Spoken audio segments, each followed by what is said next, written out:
Alafi, and welcome to the Iyanifa blog. Today I'd like to speak to you about the perhaps most critical aspect of being able to benefit from the energy, power, and potential of Ifa. And that critical aspect is your ability to analyze, be introspective, and look at individual things in relation to the whole. Werner Erhard, years ago, who started EST, not something that I was overly fond of at the time and less fond of now in their current iteration. But he used to begin all of his lectures with the following story. The story went that if you took a rat and you placed the rat in a maze that had 3 tunnels, and in tunnel number 2 you placed a piece of cheese, that the rat would come into the maze, go into tunnel number 1, finding nothing there, would come out, would go into tunnel number 2, and find his cheese. If you continued to replicate, to repeat this experiment over a period of days or weeks, and perhaps sometimes months, what would happen invariably is that the rat would come into the maze and go directly down tunnel number 2 to get its cheese, and you had a smart rat.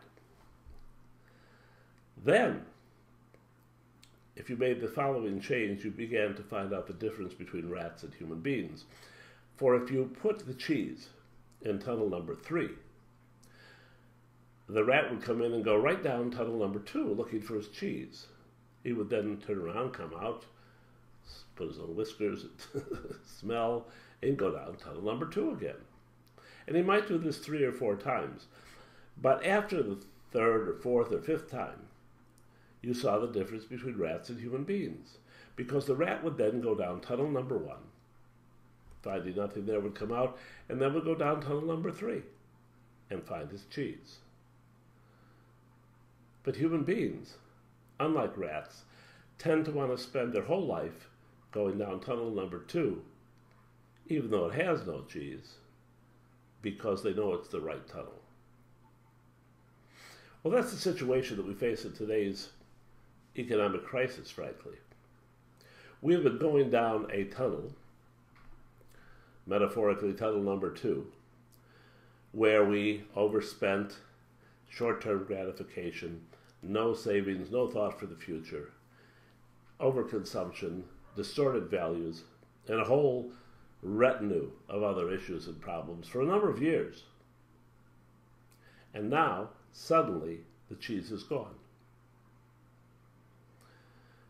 What's happening is that in listening to the information and the ideas and the concepts that we need to know and understand in relationship to the whole, we are being forced almost to concentrate only on tunnel number 2, as if that were the right tunnel.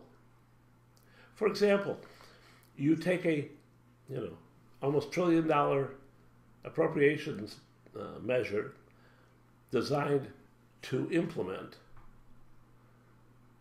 a softer landing at whatever time the bottom is reached, and to place that bottom a little higher so that it's reached a little earlier.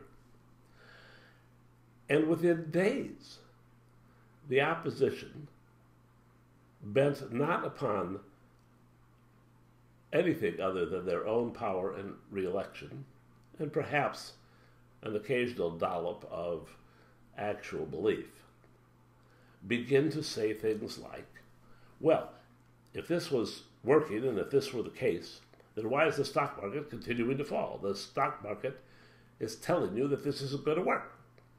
Tunnel number 2 thinking. Instantaneous gratification and response is necessary. Whoops, get that antenna up. Because the truth is that this economy here and in the world fell off a cliff at the end of the last 8 or 12 years, but certainly the last 8 years of economic mismanagement here and around the world. And the remediation for that, the restructuring of that, is not about replacing the cheese in tunnel number 2. It's about finding a new tunnel, one that works. getting us rewarded.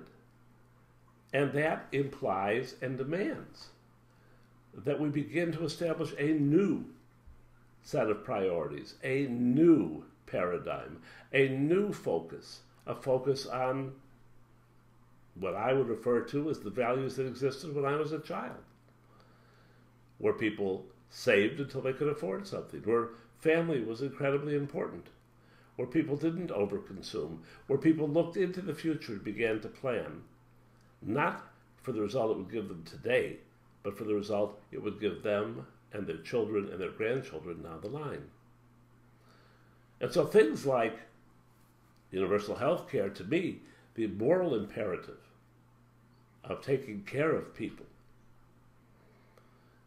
the concepts of increased education, of developing alternative fuels, of creating a greener earth so that the catastrophe of global warming, which has been almost forgotten during the economic crisis because that's the thing we're focused on at this moment in time, are forgotten.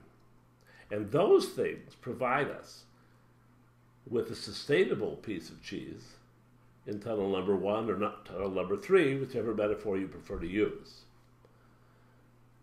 So it's incumbent upon you in everything that you do, but particularly now when everybody is feeling so much angst, so much unease and fear about their very livelihood, their very survival in the sense that they always considered it necessary.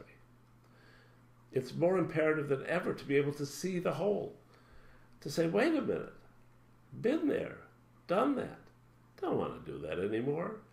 It's time for some real values. It's time for some long-term planning.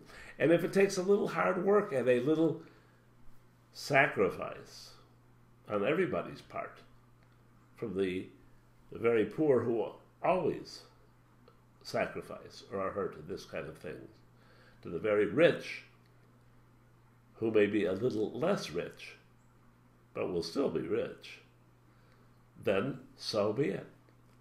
And so when you hear the things about somebody picking apart $1 trillion budget while focusing on the costs of the president's new helicopters, as if this president, for example, ordered those helicopters, which he didn't, or allowed the overruns of the cost to double and triple in the last 4 or 8 years, which he didn't, understand that it's meant to distract you from the whole.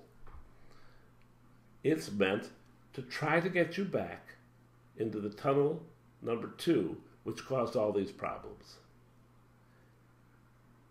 We have an economic global situation, but more than that, we have a moral situation. And the way out of that is by using your intellect and analytical mind. Just as if you go to an Ifa priest, and every time you're divined for, there's some tragedy looming. A tragedy that's only going to be averted by instantaneous action, which normally relates to spending money. It just doesn't make sense that every time in your life there's some tragedy waiting for you. This is a benevolent universe. This is a universe looking to care for, nurture, and take care of us, but it requires a partnership. And the newscasts and the cable networks, be it the liberal cable networks or the conservative cable networks, which give us the 1 and 2 and 3 hour blocks of our daily information as we try to fathom our way through this, are spending the vast majority of their time focusing on the writing of the wall, on the walls of tunnel number 2, instead of understanding that we have left that tunnel, that there is no more cheese, and that it's time to go in a different direction. Let that comfort you, because to the extent that you figure it out, to the extent that you see it and understand it, and inculcate that into your own energy matrix, your life and the life of those you care for will be better during the time of this transition and the years to follow. Until next time, love and blessings.